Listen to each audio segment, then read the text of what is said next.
跨过天气变化来关心疫情，因为要过年啊，面对 Omicron 这个边境防疫是充满挑战。过来目前累计有34例 Omicron 的病例，拢是突破性的感染。这个疾管署副署长罗义军就表示讲，年底突破性的感染恐惊会超过80%。7月份到12月份，这个境外移入又是外国来病例是去年5倍。今年秋天、冬天也是疫情上个严重考验的季节。中山医学大学毛医生认为讲袂使放松，因为这个台湾差不多20%的民众连头一剂、第一剂拢无做，预防针拢无做，啊，等来国内这的台湾人一定要遵守防疫规范，因为Omicron的威力真正非常的惊人。依照英国监测资料显示讲，Delta 的传播力一礼拜会使增加1倍，要不过 Omicron 差不多1天至3天就变成1倍啊，所以讲大家千万唔通大意。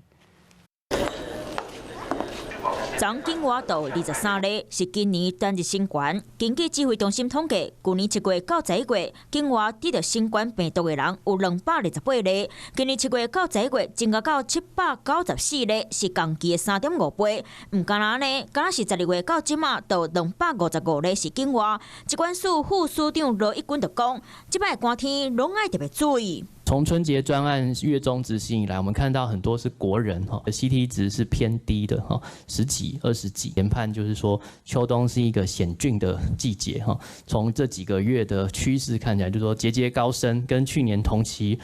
不能比这个冬天一定会有一个比较大规模的一个流行，尤其是加上那个变异病毒的出现。对于台湾的话，就要看我们的边境防疫到底守不守得住，所以春节时间的这个检疫是非常关键的一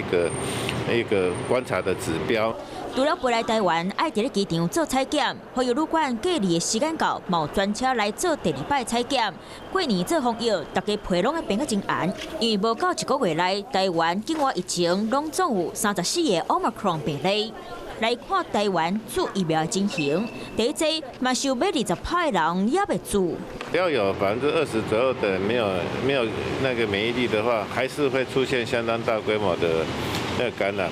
而且我们知道说变异病毒它对于那个疫苗的保护力会有下降的一个现象。面对变种病毒，已经袂当去靠群体免疫，1月会有真侪人要回国，台湾的防疫开始受到挑战。